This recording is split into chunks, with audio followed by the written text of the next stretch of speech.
आता या प्रेसच्या माध्यमातून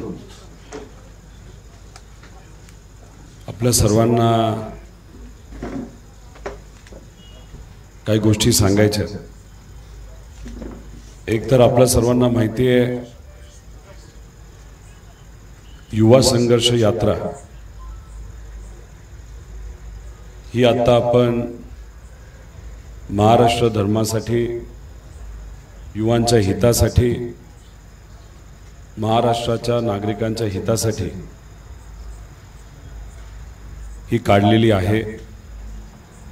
आज या यात्रेचा चौथा दिवस। 2 ऑक्टोबर रोजी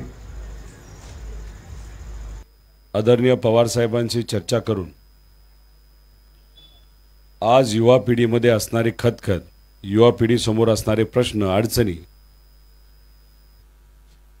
याच्यावर कुठेतरी सरकारचं लक्ष हे आपण केंद्रित केलं पाहिजे।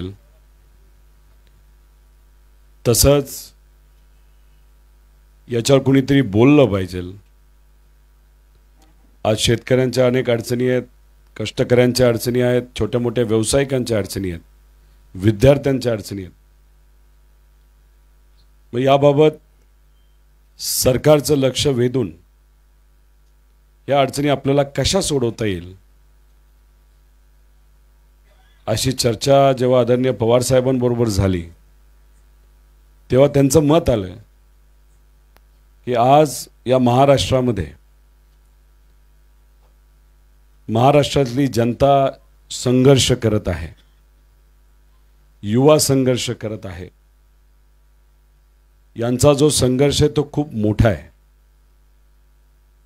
या संघर्षाचं प्रतीक म्हणून जर तुम्हाला काहीतरी करता आलं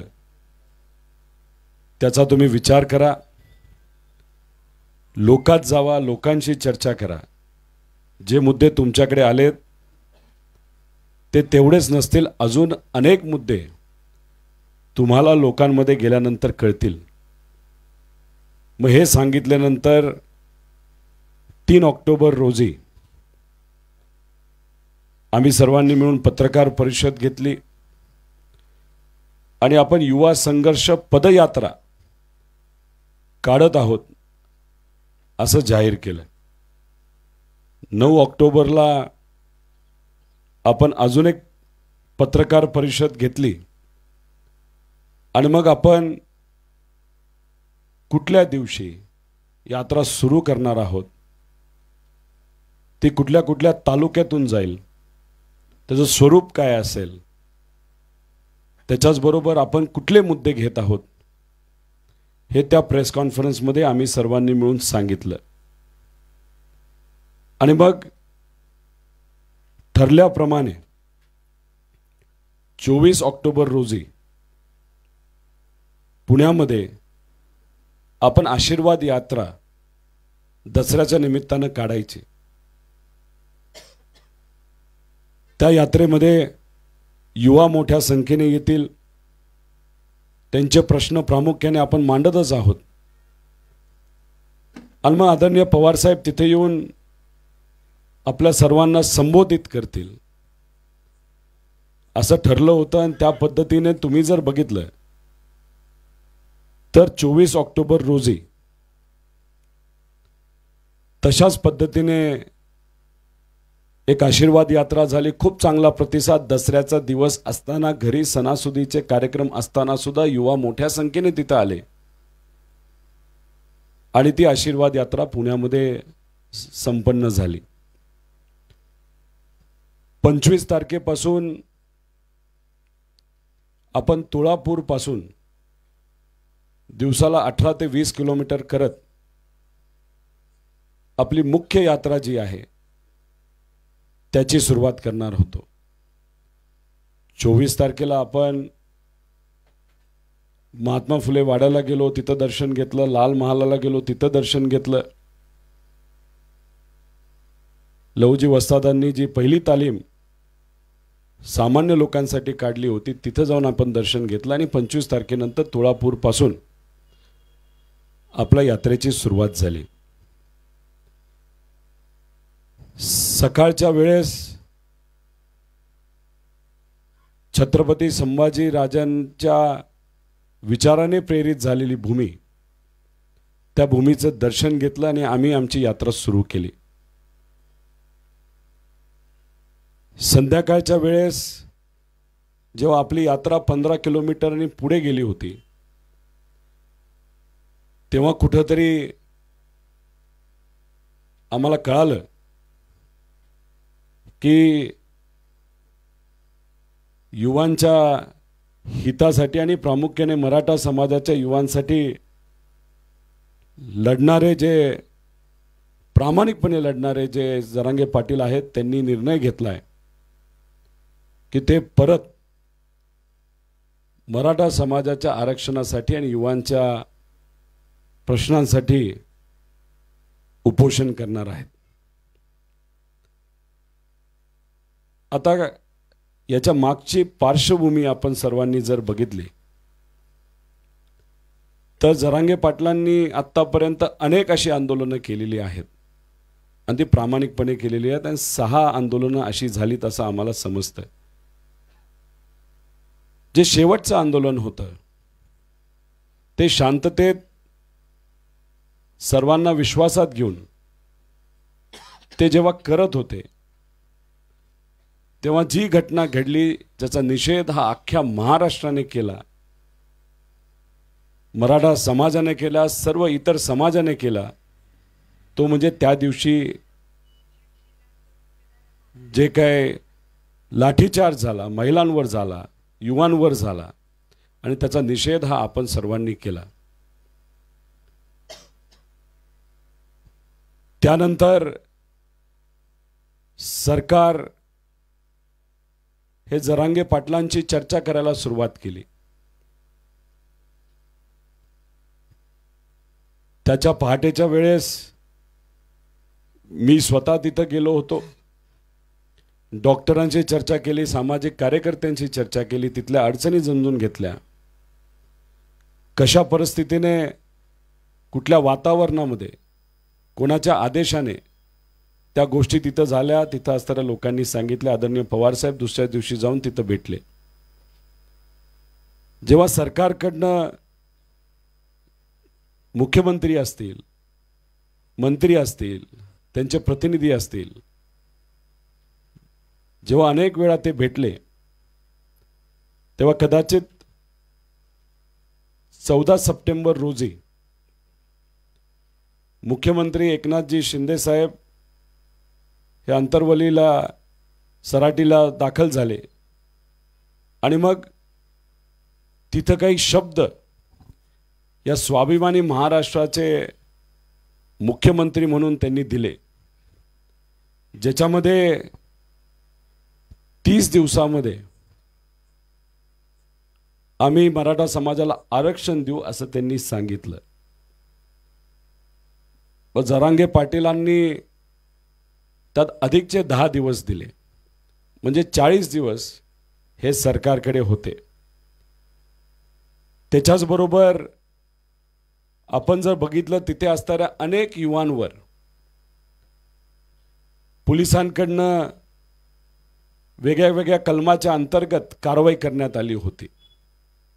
मग असंही सांगण्यात आलं होतं की 24 तासामध्ये आम्ही ज्या कुठल्या कारवाई केल्या असतील त्या मागे घेऊ आणि इतरही मुद्दे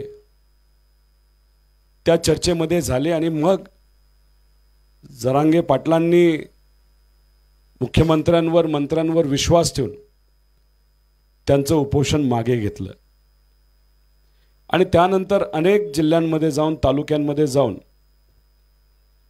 त्यांनी सभा घेतल्या, लोकांशी चर्चा केली. आता 24 सप्टेंबर पर्यंत, 24 ऑक्टोबर पर्यंत वेळ हा देण्यात आला होता. त्या 40 दिवसामध्ये कुठेही कुठल्याही सामाजिक कार्यकर्त्यांवर केलेली कारवाई ही मागे घेतली नाही. त्याच्याच बरोबर जो आरक्षणाचा शब्द दिला होता त्याबाबत सुद्धा कुठेही ठोक असा निर्णय सरकारकडनं घेण्यात आला नाही। आम्हा सगळ्यांना वाटत होतं की जेव्हा आपण या स्वाभिमानी महाराष्ट्राचे मुख्यमंत्री असता तेव्हा दिलेला शब्द हा कुठेतरी कसा तरी हा पाळलाच पाहिजे। आता ह्याच्यामध्ये चर्चा करून मार्ग 100% निघाला असता। त्याच्यामध्ये केंद्राचं सहभाग असणं पण तितकंच महत्त्वाचं होतं। केंद्रात आपण गेला असता, चर्चा केली असती, तुम्ही काहीतरी निर्णय घेताय हे कुठेतरी दिसलं असतं तर कदाचित जरांगे पाटील असतील, त्यांच्याबरोबर इतरही सर्व सामाजिक कार्यकर्ते आणि प्रत्येक गावामध्ये आता लोक आंदोलन करत आहेत, त्यांनी समजून सुद्धा घेतलं असतं की सरकार प्रयत्न करत आहे। पण कुठेही तशा पद्धतीच्या बैठका झालेल्या दिसल्या नाहीत, चर्चा झालेली दिसली नाही आणि मग कुठेतरी वातावरण हे बिघडत गेलं। शेवटी संवाद साधल्याशिवाय निर्णय हा घेतला जाऊच शकत नाही। पण तुम्ही संवादाची भूमिकाच जर घेत नसाल, केंद्रात जाऊन चर्चा करत नसाल, तर याचा मार्ग कसा निघेल अशी दबक्या आवाजात चर्चा आता सामान्य लोकांमध्ये कुठेतरी सुरू झालेली आहे। त्यामुळे मग हे वातावरण असताना कुठेतरी निर्णय घेतला जाईल हे मनामध्ये असताना आम्ही 3 ऑक्टोबरला पदयात्रा आपण युवांच्या हितासाठी काढणार आहोत हे कुठेतरी जाहीर केलं। आणि त्याच्यामध्ये मुद्दे जे आपण घेतले होते हे एकतर युवांची एकजुटीची ताकद किती असते हे कुठेतरी तुम्ही जाणून घ्या। युवा संघर्ष यात्रा जाहीर केल्यानंतर 12 दिवसातच ज्या पद्धतीने या यात्रेला सोशल मीडिया, ऑनलाईन मीडिया, वेबसाईटवर रिस्पॉन्स मिळायला लागला, ते सगळं बघितल्यानंतर कॉन्ट्रॅक्ट नोकर भरती ही सरकारकडनं मागे घेण्यात आली, GR मागे घेतला। त्याच्यातून लाखो या महाराष्ट्रातल्या युवांना फायदा झाला। दुसरा मुद्दा आम्ही घेतला होता 2,50,000 रिक्त पदे हे त्वरित भरण्यात यावी। त्याच्याच बरोबर जी काय परीक्षा शुल्क 1000 रुपयाचा घेतला जातो, जो घेतला गेला आहे तलाठी भरती आणि इतर भरतीसाठी, तो मागे देण्यात यावा। पेपर फुटीचा कायदा हा करण्यात यावा। शिक्षक व प्राध्यापक भरती करण्यात यावी। छत्रपती संभाजीनगर, नाशिक, अहमदनगर, नागपूर, कोल्हापूर, सोलापूर, अमरावती या ठिकाणी IT पॉलिसी वेगळी काढण्यात यावी आणि तिथं IT कंपन्या कशा येतील यासाठी धोरण करावं। कृषीमध्ये दुबार पेरणी करून अनेक शेतकरी आज अडचणीत आलेले आहेत। दुष्काळाचं वातावरण अनेक आणि खास करून मराठवाड्यामध्ये तिथं दिसताना सरकारकडनं कुठेही ठोक पावलं ही घेतली जात नाहीत आणि ते सरकारकडनं घेतली जावी यासाठी आपण प्रयत्न करत होतो। तसंच विम्याचा पैसा सुद्धा शेतकऱ्याला जो मिळाला नाही तो लगेच मिळावा हाही मुद्दा आपण घेतला होता। त्याच्याबरोबर मराठवाडा भागासाठी आत्महत्याचा जो रिसर्च केला गेला, ज्याच्यामध्ये शेतकरी आत्महत्या करण्याचा विचार करतोय तसं डॉक्युमेंट सुद्धा एका अधिकाऱ्याने दिलं होतं, त्याच्यावर त्वरित सरकारकडनं निर्णय घ्यावेत असाही मुद्दा आपण घेतला होता। शाळा दत्तक योजना रद्द करावी, सामूहिक शाळा योजना रद्द करावी, सारथी, बार्टी, महाज्योती व TRTI या संस्थेना प्रत्येकी 1000 कोटी रुपये त्याच्यामध्ये देण्यात यावे। तसंच विद्यार्थ्यांना वेळेवर स्कॉलरशिप मिळत नाही ती मिळण्यात यावी। दिव्यांग व्यक्तीला सुद्धा मदत व्हावी। त्याच्याचबरोबर कायदा व सुव्यवस्थेमध्ये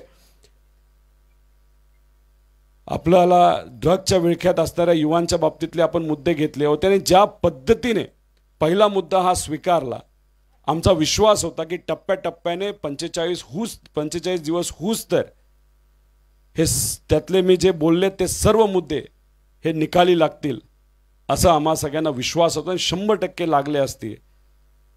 पण ह्या सगळ्या गोष्टी होत असताना आपण शेवटी मराठी माणसं आहोत, स्वाभिमानी महाराष्ट्रामध्ये राहणारी स्वाभिमानी माणसं आहोत। आपला महाराष्ट्र शांत राहिला पाहिजे अशी भूमिका आपण सर्वांनी अनेक वेळा घेतलेली आहे आणि आजची परिस्थिती आपण जर बघितली तर आज ज्यांच्यासाठी आपण लढत आहोत त्यातले अनेक युवा आत्महत्या करताना आज आपल्याला बघायला मिळतं. अतिशय वाईट वाटतं ही गोष्ट बघितल्यानंतर. त्याच्याचबरोबर सरकारकडनं कुठलीही ठोक पावलं ही घेतली जात नाहीत. त्याच्याचबरोबर अनेक वेळा फसवलं जातं, सगळ्या समाजाला फसवलं जातं, युवांना फसवलं जातं. अशाच परिस्थितीमध्ये काही दिवसांपूर्वी जेव्हा आपले मुख्यमंत्री दिल्लीला गेले होते, दिल्लीतूनच तोडगा निघेल याचा विश्वास आम्हा सगळ्यांना असताना आम्हाला असं वाटलं आणि सगळ्यांनाच असं वाटलं तिथं प्रधानमंत्री साहेबांबरोबर कुठेतरी सकारात्मक चर्चा झाली असावी. पण मग काल अहमदनगरच्या कार्यक्रमामध्ये आदरणीय मोदी साहेबांनी कुठेही मराठा समाजाचा मुद्दा तिथं काढला नाही. त्यांनी फक्त एक वाक्य वापरलं असतं की मराठा समाजाच्या युवांना मी विनंती करतो की आपण याच्यावर विचार करत आहोत, आपण स्वतःची काळजी घ्या, आम्ही लक्ष ठेवून आहोत, कुणीही चुकीचा निर्णय तिथे घेऊ नका, जरांगे पाटलांची तब्येत ही आमच्यासाठी महत्त्वाची आहे. हे असे 4 शब्द तरी त्यांनी घेतले असते तर कुठेतरी आज या महाराष्ट्रामध्ये जे वातावरण आता चिघळत चाललंय ते झालं नसतं. मी ही प्रेस कॉन्फरन्स घेण्याचं कारण म्हणजे की जेव्हा 25 तारखेला आम्हाला कळालं की जरांगे पाटील हे परत एकदा उपोषणाला बसत आहेत, त्याच दिवशी संध्याकाळी मी स्वतः आणि आमच्यातले काही जणांनी भूमिका घेतली की दुसऱ्या दिवशी, कारण का आपण चालत आहोत युवांच्या हितासाठी, पण एक प्रामाणिक कार्यकर्ता जर प्रामाणिकपणे मराठा समाजाच्या युवांसाठी लढत असेल आणि ते जर उपोषणाला बसत असतील तर मग आपणही कुठेतरी एक पाठिंबा तिथं त्या प्रयत्नाला दिला पाहिजे अशी भूमिका घेऊन दुसऱ्या दिवशी 18 किलोमीटर चालत असताना सुद्धा आमच्यातल्या अनेक जणांनी अन्नत्याग केलं. आम्हाला असं वाटत होतं की एक दिवस उपोषणाला झाल्यानंतर सरकार सिरियसली घेईल, त्यांच्याबरोबर कुठेतरी चर्चा करेल, पण कालच्या दिवशी तसं काही झालेलं दिसत नाही. काल पंतप्रधान येऊन सुद्धा त्यांनी कुठेही वक्तव्य केलं नाही. त्यामुळे सरकार या बाबतीत किती सिरियस आहे हे आज तरी काय सांगता येणार नाही. आमच्यासाठी प्रत्येक युवाचा जीव हा महत्त्वाचा आहे. आज जे युवा आत्महत्या करत आहेत ती गोष्ट बघून अतिशय दुःख वाटतं. अशा परिस्थितीमध्ये तसंच जरांगे पाटलांची जी तब्येत आहे ती आज खालावली आहे आणि खालावत जाईल असं अनेक तिथं असणाऱ्या डॉक्टरांचं आणि तिथं असणाऱ्या कार्यकर्त्यांचं मत आहे. ह्या सगळ्या गोष्टीकडे बघत असताना मनामध्ये हा विचार जेव्हा आमच्या येत होता, आमच्यातली चर्चा होत होती, म्हणूनच तुम्ही जर बघितलं आज दुपारचा जो टप्पा होता तो आम्ही पूर्ण केला नाही. ज्या ठिकाणी आमचा सकाळचा टप्पा संपला तिथंच आम्ही थांबलो. माझ्याबरोबर इथं छत्रपती संभाजीनगर जिल्ह्यातले सर्व पदाधिकारी आलेले आहेत.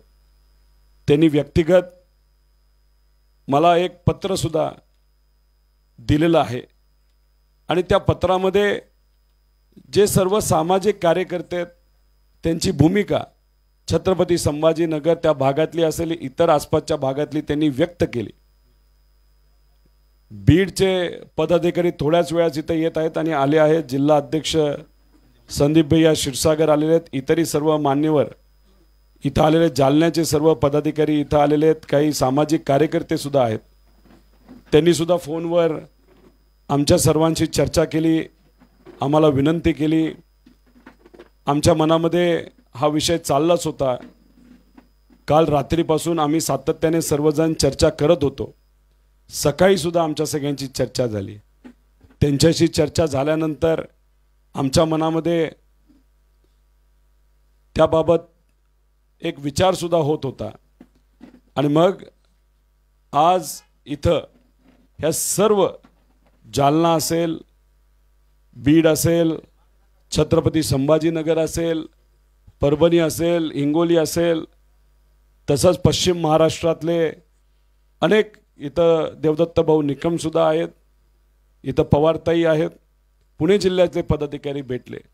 अनेक फोन आले, मलाही आले, पदयात्रींनासुद्धा आले, आमच्याबरोबर चालणारे जे सर्व पदाधिकारी होते त्यांनासुद्धा आले आणि ह्या सगळ्या गोष्टी ऐकल्यानंतर आम्हा सगळ्यांची भूमिका आहे की आज जी परिस्थिती महाराष्ट्रामध्ये आहे तिथं कुठंतरी शांततेची जरूरत आहे, सगळ्यांनाच एकत्रित येण्याची जरूरत आहे.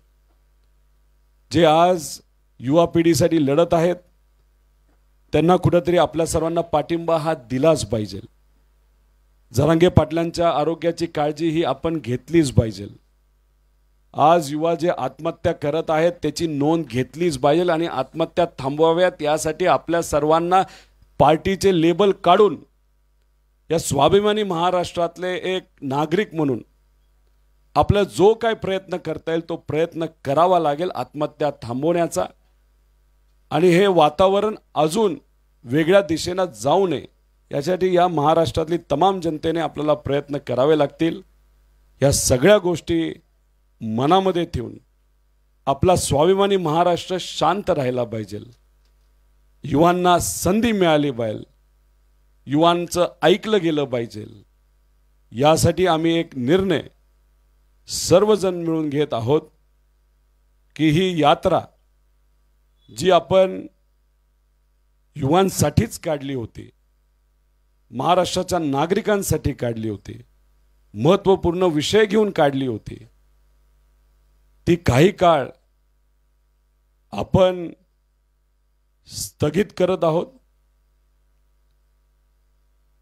जेव्हा योग्य वेळ असेल तेव्हा पुढे आपण ही यात्रा कशी घेऊन जाणार आहोत याचा निर्णय हा आपल्या सर्वांना आम्ही देऊ. पण कुठल्याही परिस्थितीमध्ये आपला स्वाभिमानी महाराष्ट्र, स्वाभिमानी मराठी माणूस याला कुठलीही आज अडचण येऊ नये यासाठी नागरिक म्हणून आम्ही सर्वजण जे आज संघर्ष करत आहेत त्यांच्याबरोबर आहोत. जी काही मदत आम्हा सर्वांना करता येईल ती 100% आम्ही करू, एवढंच या ठिकाणी आपल्या सर्वांना सांगतो. आणि जात असताना गेल्या 4 दिवसामध्ये ज्या ज्या संघटनेने आम्हाला निवेदन दिलेलं आहे, ज्याच्यामध्ये शिक्षक संघटना आहे भरती पटकनी व्हावी म्हणून, MSME कामगार कॉन्ट्रॅक्टवर आहेत त्यांनी आम्हाला पत्र व्यवहार केला आहे, MSF महाराष्ट्र सिक्युरिटी फोर्स त्यांनी त्यांचे मुद्दे मांडलेले आहेत, कम्प्युटर ऑपरेटर, संगणक परिचालक, आशा सेविका, वकील संघटना, स्पर्धा परीक्षा विद्यार्थी, पोलीस भरती विद्यार्थी, ACBC प्लस आणि EWS याचे काही विषय आहेत, गिग वर्कर्स, झोमॅटो असेल, स्विगी असेल, खेळाडू, तसंच नर्स संघटना, अंगणवाडी, इतरही सर्व इतर अनेक विषय आहेत. त्यामुळे ह्या सगळ्यांना मला सांगायचं आहे, युवांना सांगायचं आहे, पालकांना सांगायचं आहे की आज महाराष्ट्र धर्म आपल्या सर्वांसाठी महत्त्वाचा आहे, आज शांतता आपल्या सर्वांसाठी महत्त्वाची आहे. हे मुद्दे आपण सर्वजण, तसंच आज जे सर्व युवा आंदोलन करत आहेत ते सुद्धा आपल्या या लढ्यामध्ये युवांच्या हितासाठी आणि स्वाभिमानी महाराष्ट्राच्या हितासाठी ते सुद्धा याच्यामध्ये सहभागी घेतील. पण आज जे आंदोलन करणारे सामाजिक कार्यकर्ते आहेत त्याच्याचबरोबर जरांगे पाटील यांची तब्येत बघता आणि आज महाराष्ट्रामध्ये असणारी परिस्थिती बघता आणि युवांची मानसिकता बघता, युवांचं जे काही सुसाईड करण्याचं प्रमाण जे वाढत आहे त्या सगळ्या गोष्टी बघता आम्ही ही यात्रा आज इथं आपल्या सर्वांच्या उपस्थितीमध्ये स्थगित करत आहोत. हीच नोंद मीडियाच्या माध्यमातून सर्वांनी घ्यावी अशी मी विनंती या ठिकाणी करतो. जर कोणाला काही प्रश्न असतील तर ते आपण मराठा ॲक्शन.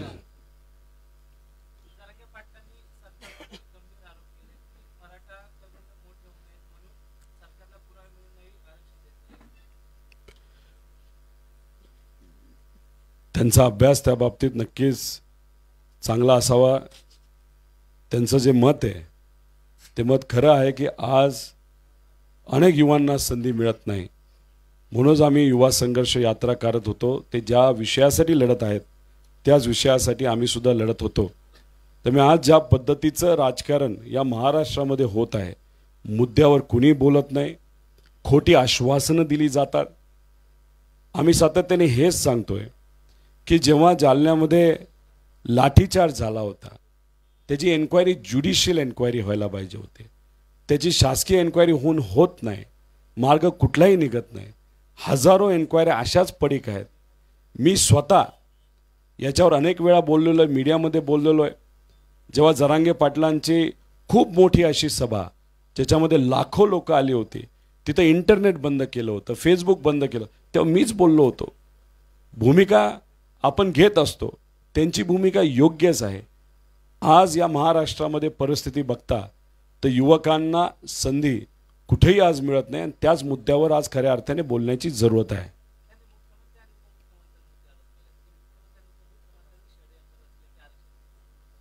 षडयंत्र काय हे आज तरी आपल्याला सांगता येणार नाही. संतांनी दिलेला विचार हाच होता की महाराष्ट्र धर्म म्हणजे सगळे समाज एकत्रित येऊन एकामेकाच्या बरोबर राहून आपल्या अडचणी सोडवणं. पण आज जर परिस्थिती बघितली तर कुठंतरी राजकारण या मराठा आरक्षणाच्या बाबतीत केलं जाते असं वाटतं. फक्त मराठा समाजाच्याच बाबतीत करतायत असं नाही, धनगर समाजाच्या बाबतीत हेच चाललंय. त्यामुळे ह्या ज्या सगळ्या गोष्टी आहेत ह्या युवकांच्या आयुष्यावर राजकारण कुठेही करू नये. जरांगे पाटील प्रामाणिकपणे तिथं उपोषण करत आहेत, त्यांच्या जीवनावर कोणी राजकारण करू नये. त्यांचं आज आयुष्य तिथं कुठंतरी आरोग्याच्या बाबतीत धोक्यात आलं आहे असं आम्हा सगळ्यांना वाटतं. त्यामुळे अशा परिस्थितीमध्ये जर कोणी त्यांच्या बाबतीत नाही तर कुठल्याही संवेदनशील विषयाच्या बाबतीत राजकारण करत असेल तर हा महाराष्ट्र ते सहन करणार नाही. आणि जाती जातीमध्ये तेढ निर्माण करण्याचा जर कोणी प्रयत्न करत असेल या महाराष्ट्रामध्ये, स्वाभिमानी आणि संतांच्या विचाराच्या महाराष्ट्रामध्ये कधी ते यशस्वी ठरणार नाही. माझी व्यक्तिगत इथं आपल्या सर्वांना विनंती आहे की आज इथं बोलत असताना अतिशय संवेदनशील विषयावर आपण बोलत आहे. इथं कुठेही हा विषय सोडून दुसऱ्या विषयावर बोलण्याची आमची मानसिकतासुद्धा नाही, आमची इच्छासुद्धा नाही. म्हणून मला असं वाटतं की आपल्याला या बाबतीत जर दुसरे कुठले प्रश्न असतील तर ही प्रेस कॉन्फरन्स आपण इथल्या इथं थांबूया.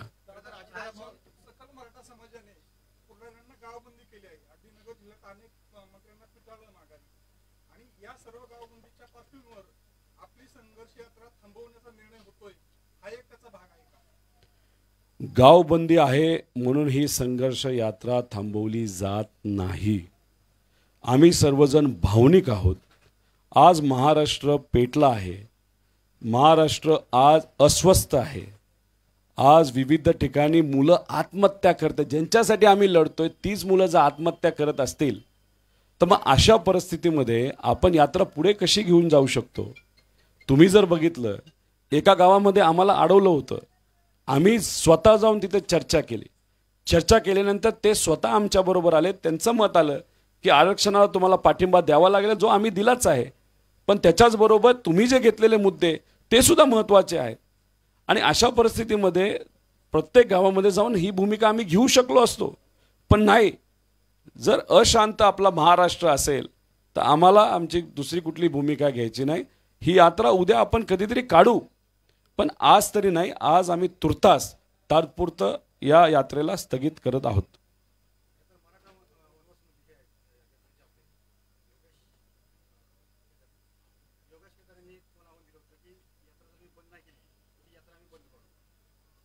हे बघा, हे सर्व सामाजिक भावनिक युवा आहेत.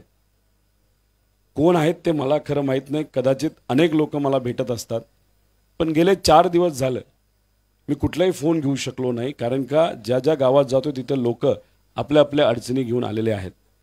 त्यांनी वक्तव्य केलेलं असेल, मी त्यांना जबाबदार ठरवत नाही. ते भावनेच्या भरात त्यांनी ते वक्तव्य केलेलं आहे, पण ते वक्तव्य आत्ताच तुमच्याकडनं मला कळत आहे. त्यामुळे मी त्या वक्तव्याकडे बघून निर्णय घेणं हा प्रश्नच नाही. प्रश्न एवढाच आहे, आम्हाला आमचा हा जो स्वाभिमानी महाराष्ट्र आहे, तो सुसंस्कृत महाराष्ट्र आहे, तो अशांत हे पटत नाही. अशांत हा युवांमुळे आहे, युवांच्या अडचणींमुळे. त्या अडचणी सुटाव्यात अशी भूमिका आमच्या सगळ्यांची आहे.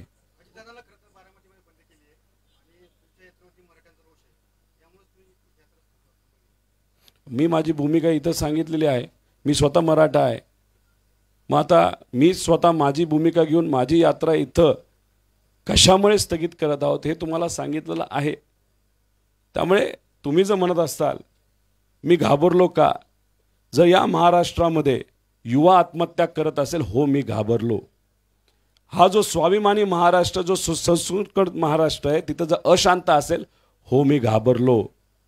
आज जर युवांना संधी मिळत नसेल आणि त्याच्यामुळे जर युवा वेगळा कुठला ते निर्णय घेत असतील, हो मी घाबरलो. मी कुठेही मी वेगळी भूमिका म्हणत नाही, मी बोलतो ना तुम्हाला. आज जी परिस्थिती या महाराष्ट्रामध्ये बघत आहे, जातीय तेढ निर्माण करण्याचा प्रयत्न करत आहे, आणि अशा परिस्थितीमध्ये तुम्ही जर मला विचारत असाल हो मी घाबरलो का, तर हो मी घाबरलो. कारण ही परिस्थिती महाराष्ट्राच्या आजच्यासाठी आणि उद्यासाठी आणि मुलांच्या भवितव्यासाठी ही पोषक नाही, असं एक मराठी माणूस म्हणून, या महाराष्ट्राचा नागरिक म्हणून ही माझी भूमिका आहे आणि हा माझा विचार आहे.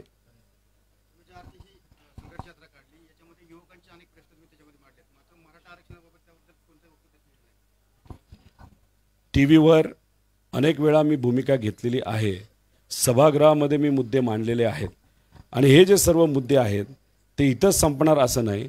जेव्हा अधिवेशन घेतलं जाईल तेव्हा आम्ही 100% मांडू. आणि अजून एक माझी व्यक्तिगत मागणी आहे, मी स्वाभिमानी महाराष्ट्राच्या विधानसभेचा एक सदस्य आहे. माझी सरकारला एक मागणी आहे, आरक्षणाच्या विषयाच्या बाबतीत एक स्पेशल अधिवेशन पुढच्या 2 दिवसामध्ये करण्यात यावं. आम्हाला बोलायचं आहे याच्यावर, आणि अधिवेशनामध्ये आणि विधिमंडळामध्ये जर आम्हाला बोलण्याची संधी दिली तर नक्कीच आम्हाला आवडेल. म्हणून आम्ही विनंती करतो, आव्हाने करतो महाराष्ट्राच्या सरकारला की पुढच्या 2 दिवसामध्ये तुम्ही हे अधिवेशन बोलवा.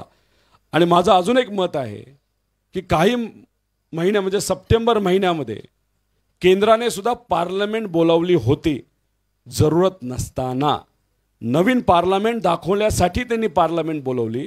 आता या महाराष्ट्र जेव्हा जळत असेल तर या महाराष्ट्राच्या हितासाठी मोदी साहेबांनी एक स्पेशल पार्लमेंट हे केंद्राचं बोलवलंच पाहिजे. पुढच्या 5 दिवसामध्ये बोलवलं पाहिजे. राज्यात पण चर्चा करू आणि केंद्रात सुद्धा चर्चा करू, आणि ह्याच्यावर मार्ग आपण सर्वजण मिळून एकत्रित काढू. धन्यवाद.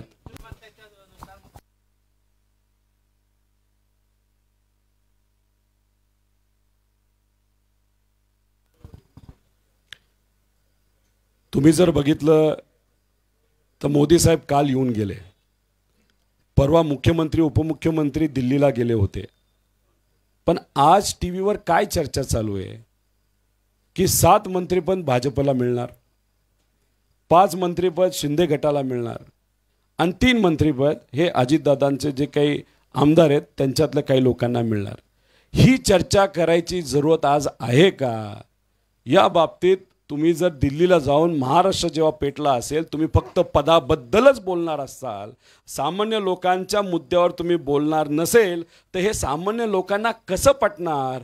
एकाच व्यासपीठावर या देशातला आणि या जगातला कदाचित सर्वात ताकदवान माणूस तुमच्या जवळ बसलेला असताना तुम्ही त्यांच्या कानामध्ये जाऊन सुद्धा जर सांगू शकत नसाल की महाराष्ट्रात काय अडचण आहे, आणि शासकीय कार्यक्रमामध्ये तिथं जर राजकीय टीका होत असेल तर मग ह्यांना फक्त राजकारणच पडलेलं असेल. आणि अशा परिस्थितीचं राजकारण या महाराष्ट्रामध्ये असेल तर का या युवांना असं वाटणार नाही की राजकारणच नको? त्यामुळे ह्या सगळ्या नेत्यांनी ही भूमिका मनामध्ये ठेवली पाहिजे, सत्तेत असणाऱ्या लोकांनी सुद्धा आणि सत्तेत नसणाऱ्या लोकांनी सुद्धा, की मुद्द्यावर बोलायचं शिका. कारण का आज युवा पिढीला मुद्द्यावर बोलणं महत्त्वाचं आहे. आणि आजचा मुद्दा आहे की महाराष्ट्र आज जळतोय.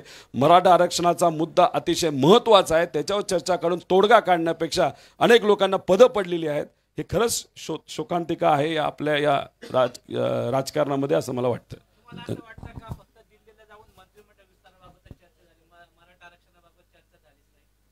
काल देशाचे प्रमुख महाराष्ट्रामध्ये येऊन जर आरक्षणाच्या बाबतीत एक शब्द सुद्धा काढत नसतील तर मग त्याच्या आदल्या दिवशी कुठलीच चर्चा या बाबतीतली झाली नसावी हेच सिद्ध होतं ना.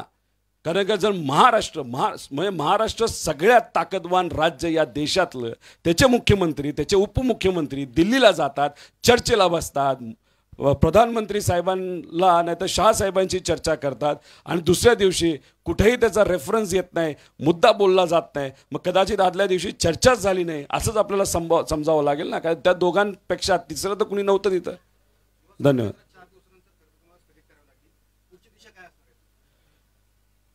स्थगित करण्याचं कारण मी आपल्या सर्वांना सांगितलेलं आहे. याच्यामध्ये पुढचं पाऊल लवकरच मी सांगेल. पण एक गोष्ट आहे, हे जे सगळे मुद्दे आहेत ज्यांनी आम्हाला निवेदनं दिलेली आहेत, युवांचे हे जे प्रश्न आहेत, हे जोपर्यंत होत नाही तोपर्यंत आम्ही शांत बसणार नाही. फक्त एवढंच आहे की आपला महाराष्ट्र शांत होऊ द्या, परिस्थिती शांत होऊ द्या, ज्या काही अडचणी त्या सुटू द्या, आणि मग आम्ही सर्वजण एकत्रित बसून युवांना विश्वासात घेऊन पुढचा निर्णय तिथं घेऊ. धन्यवाद.